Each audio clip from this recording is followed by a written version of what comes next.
Sources also saying that federal agents seized computers and other electronic devices during searches of his homes here in Los Angeles and in Miami as well. Allegedly, they were looking for things like photos. The raw, uncut footage from Diddy's secret freak-off party is finally out, and it's unreal. No filters, no edits, just chaos. Celebs in masks, strange back rooms, and wild scenes that were never meant to be seen. One major star storms out, another disappears behind a curtain and doesn't come back. Loud music, shouting, flashes of something that looks way too serious for just a party. This isn't gossip, this is real. Who else was there? What happened after the cameras stopped? And why does this feel more like a setup than a celebration? Before we break down what really went down that night, make sure you hit subscribe. You're not ready for what comes next. The FBI has finally ripped the lid off one of the most whispered about secrets in Hollywood's dark corners, Sean Diddy, Combs' so-called freak-off parties. What for years floated around as industry gossip, conspiracy forums, and anonymous blind items has now landed squarely in federal courtrooms, with hard evidence, testimonies, and a case that federal prosecutors are calling one of the most disturbing celebrity-related investigations in decades. This morning, watch how federal agents took Sean Diddy Combs into custody. He's seen in this video entering the Park Hyatt Hotel in Midtown Manhattan with others when agents from Homeland Security Investigations approach and separate him. They place Combs under arrest and lead him out the front door in handcuffs. His lawyer said Combs had come to New York 2 weeks earlier with the intention of turning himself in. He did not expect the agents to be waiting at his hotel last Monday night. Why doesn't the government want him to turn himself in? Because then they can't ask for detention. So they go and they arrest him. They arrest a guy who came to New York to turn himself in. 1, 2, 3. A day earlier, Combs seen out and about in New York with his family, seemingly in good spirit. And according to the FBI, this isn't just about drugs, sex, and celebrity excess. It's about power, manipulation, and criminal behavior hiding behind velvet ropes. At the center of the investigation are a series of ultra-private, invite-only gatherings that took place across Diddy's properties in Miami, Los Angeles, and New York over a span of nearly 2 decades. These weren't your average A-list parties. According to FBI agents and court filings, they were highly orchestrated, documented events where guests, many of them young, vulnerable, and desperate to make it, were allegedly plied with drugs, coerced into sexual acts, and unknowingly recorded on hidden cameras. When federal agents executed a raid on Diddy's homes in March 2024, they uncovered what sources describe as a vault of evidence. Today, an agent with Homeland Security Investigations finished testifying about the 2024 search of Sean Combs' Miami home on Star Island. Jurors saw pictures of the home, and they saw pictures of the items that were seized. The agent physically had some of those items in the courtroom. He testified that they found lots of baby oil and other lubricant, all kinds of drugs, lingerie, and sex toy items. They also found lots of high heels, boots with cell phones inside of them, gun parts, and ammunition. The agent told jurors yesterday that the serial numbers have been cut off of the AR-15 rifle gun parts. Inside were not only luxury items and large quantities of cash, but an entire archive. Hard drives, USBs, and storage lockers full of videos, labeled by date, location, and, in some cases, guest names. Some recordings were taken from obvious cameras. Others, investigators say, were hidden. The parties, they concluded, were not just hedonistic retreats, they were staged productions. And Diddy, they allege, was the director. One federal official close to the investigation reportedly told a journalist under condition of anonymity, "What we saw wasn't entertainment, it was entrapment." Some were allegedly offered designer drugs or alcohol before being led into back rooms that, unbeknownst to them, were rigged with recording equipment. Investigators allege that Diddy used the footage as leverage, not only to control victims, but to protect himself from any fallout.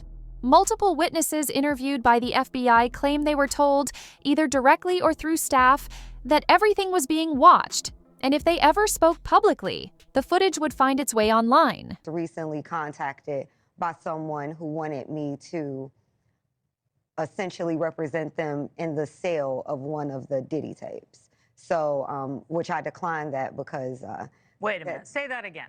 Say that again. Back up. You're saying that there's tapes and they're being shopped? Yes, there have been people already shopping. We've heard about the tapes, but yes. The shopping thing is yes, new. there already have been tapes leaking around Hollywood, being shopped around to individuals in Hollywood. But one particular person contacted me to shop a particular video they were in possession of, and to contact the person who was in the video to see if they were interested in purchasing the video before it became a public knowledge. I've heard this before, so like a catch and kill. Catch and kill, correct. Wow. Can you, and I guess you can't reveal the person who is on No, this I can't tape. explain who the person was, but High profile? Mr. Combs was in the tape, and this other person is, I would venture to say, more high profile than Mr. Combs. Really? One former employee who worked at Diddy's Miami estate told investigators, "It was like a casino crossed with a cult. There were cameras in the chandeliers. You never really knew who was watching." But what pushed this case from internal investigation to public federal action was the testimonies. Over the past year, more than a dozen individuals, both men and women, have come forward alleging that they were either coerced into sexual activity or witnessed coercion firsthand at these parties. Some described being flown in from out of state for industry events, only to find themselves drugged and unable to leave. Others claimed they were promised music deals, modeling contracts, or features, offers that mysteriously disappeared after the parties ended. Court documents detail one incident in which a 22-year-old aspiring singer was found unconscious in a bathroom at one of Diddy's homes after being allegedly drugged by a staff member. She was later seen on camera being carried into a private room where the door remained shut for over 3 hours. That footage, federal agents claim, is now part of the case file. And then there's the pattern. The FBI alleges that this wasn't an isolated occurrence or a few bad nights. For years, rumors swirled online about freak-offs, wild parties where celebrities wore masks, back rooms were off-limits to security, and something always felt off. Now, those rumors are taking shape in sworn affidavits, video evidence, and formal charges. There's really no deal that the U.S. Attorney's Office can offer, and it's certainly not one that Diddy will accept. It would involve decades in federal prison. We're talking about mandatory minimum sentences of 10 years for both the drug charges and the sex trafficking. So we know that Diddy has fought charges before. There were state charges, there were gun-related, the nightclub shooting with J-Lo, but he's going to dig in his heels, and this case is going to trial. So if you're prosecutors, you really want to make sure that your evidence is bulletproof before you go down that route. Federal prosecutors are calling the footage explosive. Not just for what it shows, but for who it shows. Multiple well-known figures are allegedly captured in compromising situations, with some videos already reviewed by the Department of Justice's Human Trafficking Task Force. If these FBI's findings weren't shocking enough on their own, what truly pushes this case into explosive territory is who was present.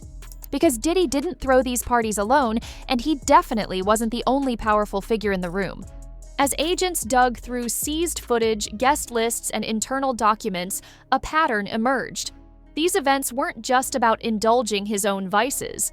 They were a magnet for celebrities, executives, influencers, and athletes, many of whom are now nervously watching as this scandal unfolds. According to sources close to the investigation, the so-called freak-off parties were properly planned.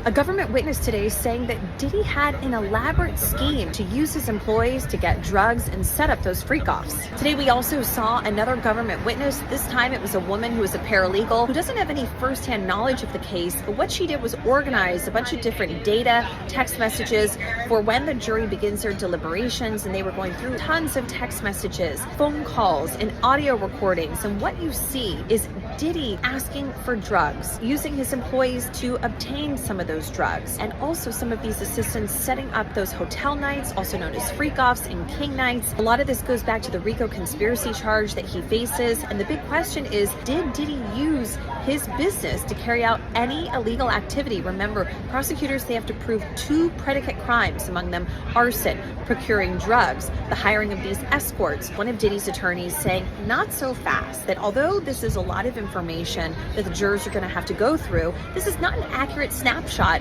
of 8 years of relationships that Diddy had with his employees or some of these former girlfriends, that the prosecution has cherry-picked messages, and it's not an accurate representation. Everyone who attended either had something Diddy wanted or something he could use. FBI reports show that names of A-listers, hitmakers, fashion icons, and even mainstream actors appear in guest books and video files. Some were recorded partying openly. Others were caught entering private rooms, masks on, while phones and security were kept far away. Federal agents are treating the guest lists as key evidence, not just for who was there, but how they behaved.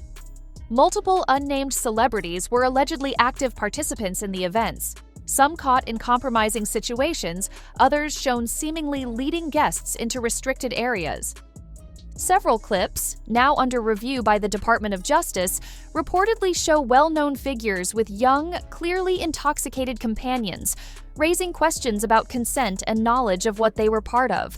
One particularly infamous piece of footage, leaked but still unconfirmed, shows a masked celebrity storming out of a party after what appears to be a heated argument with one of Diddy's security team.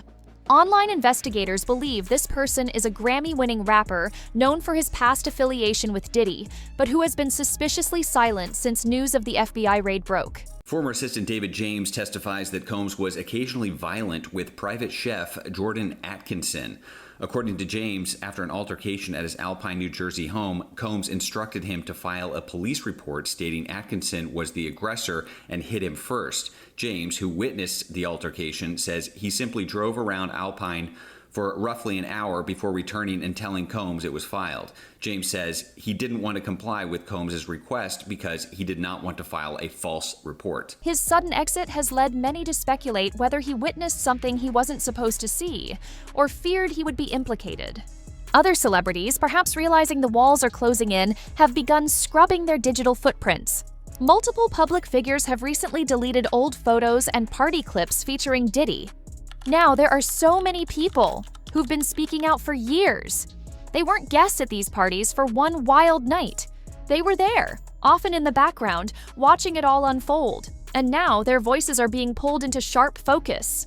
Among them, Gene Deal and Jaguar Wright have emerged as two of the most unfiltered, unafraid truth-tellers circling this storm. Gene Deal isn't just a former employee, he was Diddy's right-hand man when it came to protection. As a personal bodyguard, he saw what most fans never did. While the public was glued to music videos and magazine covers, Deal was navigating private jets, off-the-books events, and behind-closed-door moments where the masks came off. His account of those years doesn't focus on glitz and success. It hones in on power, how it was used, how it was maintained, and how it changed people. From Deal's perspective, Diddy didn't just surround himself with fame, he built a system around himself. One that rewarded compliance and punished resistance. It wasn't chaotic, it was intentional. Over time, Deal began to notice patterns. The way certain people were elevated, only to be discarded the moment they pushed back. The ones who left quietly, and the ones who didn't get a choice. What struck him most was how controlled everything seemed, even when it looked spontaneous from the outside. He also understood how that control worked, not just through money or contracts, but through influence. Influence that could open doors one minute and shut down entire careers the next. Deal's time in that world gave him a front-row seat to moments most would never believe unless they lived it themselves.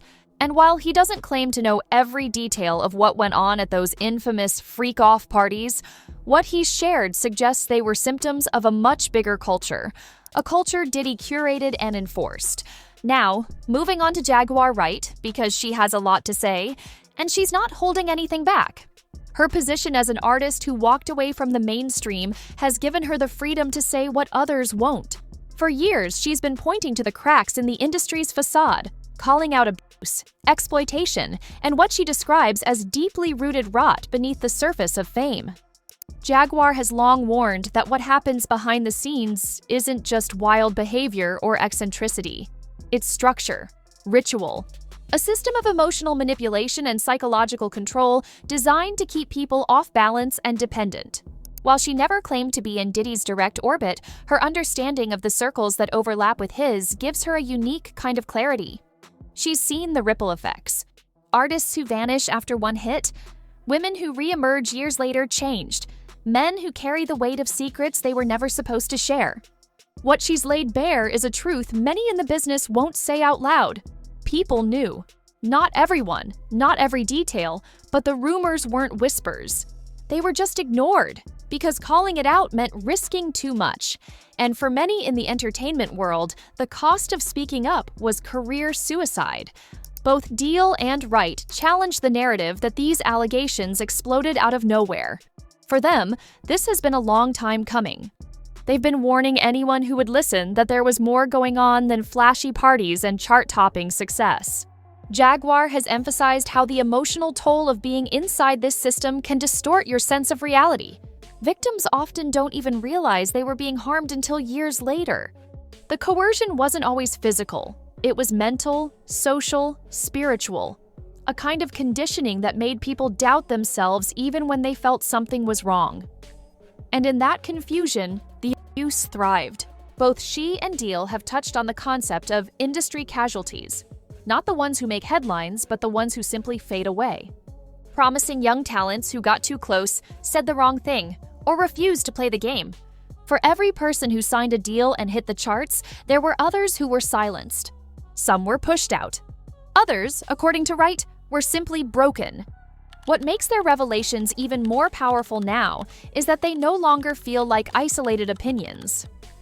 In light of current investigations, their years of testimony, once dismissed as overblown or vindictive, are being re-examined with new weight. The dots are connecting, and it's becoming increasingly difficult to ignore how much of what they've described aligns with the evidence emerging today. Now, Jaguar Wright and Gene Deal weren't the only ones who stepped forward. A new voice is also shaking things up, and it's coming from someone who was right there, working side by side with Diddy. She wasn't a party guest or a distant connection. She was his ex-girlfriend. She saw it all up close. And now, she's telling her story. She's going by Jane Doe in court documents. But her identity isn't what matters. What matters is what she says happened. And it's disturbing. According to her lawsuit, Jane was sexually assaulted by Diddy during one of his now infamous freak-off parties. The same events that have been described as wild, chaotic, and secretive were, in her experience, a nightmare. She says it happened late at night. She'd stayed behind to help with the party, thinking it was just another task in her demanding job. But things quickly took a dark turn. Jane claims she was told to assist with a VIP guest, led into a private room, and then attacked. She says she was intoxicated, confused, and completely powerless. What should have been a normal work night turned into something she says she'll never forget. And the trauma didn't stop when the party ended. Jane says she was threatened afterward. She was told not to talk. She was made to feel like no one would believe her. According to her, Diddy's people made it crystal clear. If she spoke out, her career would be over, and maybe more than just that. So she stayed quiet. For years. But now everything's changing. As more people start telling their stories, Jane Doe is done staying silent. She's finally sharing what happened to her.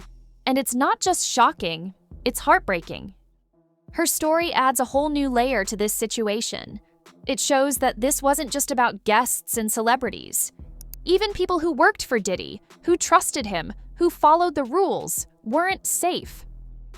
Several women have come forward to accuse Diddy of similar things, and in some cases, the girls were not even 18 when they say the assaults happened. I want to warn our viewers, a lot of what we heard was very difficult to hear. We went through multiple instances of sexual abuse, the first one starting out just a few months after she started working for Sean Combs. He had rented out the Plaza Hotel for his 40th birthday and had the penthouse. And during that time, he cleared the penthouse and asked her to come into the kitchen where they took 2 shots of vodka. Now, she says that it hit her immediately, that it hit her way harder than she normally would have felt if she was taking 2 shots of vodka. And next thing she knew, he had pressed her up against a wall and was kissing her and had his hands up her dress. Now, she doesn't remember anything else happening until she woke up the next morning on a chair. She vowed never to tell anybody about it, didn't think that this would happen again. But then just a few short months later, she was staying at Sean Combs' LA home. She was staying upstairs in a room with bunk beds She was not allowed to lock the door in his home. And these aren't random claims. They follow a disturbing pattern, and they're getting harder and harder to ignore. What Jane Doe describes isn't just about one bad night. It's about a system, a way of operating where power and fame protected the people at the top and silenced everyone else. She says she was made to feel small, invisible, like her pain didn't matter. But now she's turning that pain into power. Her lawsuit is helping expose the truth behind the glamour, the red carpets, and the VIP rooms. Federal investigators are paying attention. With the FBI already digging into Diddy's activities, Jane's account could become a big piece of the puzzle. Why? Because she wasn't just someone who showed up once. She worked for him. She was there. She saw how things were run from the inside. And according to her, what went down at those parties wasn't wild fun. It was organized, controlled, and dangerous. Now, as the Diddy's courtroom drama is on fire, literally dominating headlines, social media, and every entertainment outlet you can name, Kanye West made his move to fuel the fire. Out of nowhere, he appeared outside the courthouse, turning an already explosive moment into something even wilder. And he didn't come quietly. Kanye's sudden arrival caught everyone off guard. No official statement, no press release. Sit right here in the middle. Kanye West. No, Kanye. Kanye. Gang. Happy to see you. Yeah, gang. You don't know.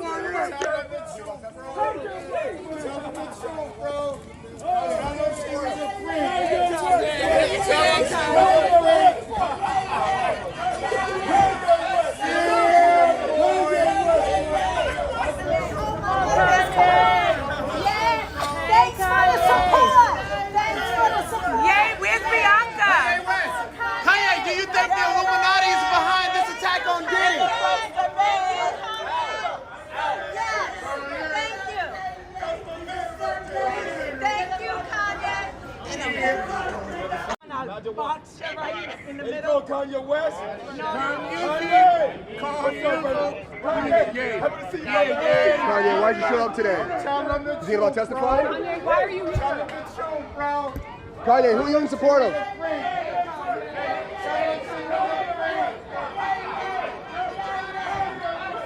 Just walking in like he belonged there, with his usual blend of mystery, power, and chaos. At first glance, it looked like he was there to support Diddy. Two icons, two moguls, both facing growing scrutiny. Loyalty, maybe. But almost immediately, people started whispering, what if it's more than that? Because here's the thing, people are starting to suspect Kanye might be next. For months, insiders have been hinting that this investigation into Diddy could widen. And now that footage, witness statements, and sealed documents are all being looked at by the feds, more big names could start to fall. Kanye's name has already been whispered in the background, tied to the same VIP parties, private jets, and off-the-record gatherings that are now being investigated. And those whispers, they're getting louder. Kanye's name was mentioned the day before that when the witness Jane was telling a story in which Puff had, I think he had attacked her at one time. He got mad and got upset with her when he found out that she went to one of the freak-offs. But they said that it was a rapper who was married, and all the information that came out, it was pointing to Kanye West. When Kanye showed up at the courthouse, some saw it as a move of solidarity, but others saw it as something much more calculated. Some are even speculating that he's trying to get ahead of whatever's coming, maybe because he already knows more than we do. It's no secret that Kanye has lived out loud. He's been involved in controversial relationships, chaotic moments, and plenty of strange Hollywood connections. But what's different now is the timing. You don't just show up at your friend's federal courtroom in the middle of an explosive case without knowing the attention it'll bring. What adds fuel to the fire is the fact that Kanye, like Diddy, has been part of an elite circle known for their wild, off-the-grid events. With authorities digging deeper into Diddy's lifestyle, those same backroom spaces Kanye once walked through may now be under the microscope. Right now, no formal charges or direct allegations have been made against Kanye in connection with the case. But in the world of Hollywood scandal, silence rarely lasts. Everyone's watching. And the idea that Kanye could be next isn't just coming from trolls or conspiracy theorists, it's coming from insiders. legal analysts, and even a few nervous celebrities who don't want their names dragged in. Whether Kanye showed up to support Diddy, to send a message, or to protect himself, we don't know for sure. But one thing's clear, he's not hiding. He's putting himself right at the center of the storm. That's it for today's video. And trust us, we're expecting to see so much more unfold. But what would be even more shocking? Seeing what actually happens to Diddy when all of this comes crashing down. What do you think? Is this just the start, or is the fall finally coming? Let us know your thoughts in the comments below, and don't forget to hit that subscribe button so you don't miss the next update.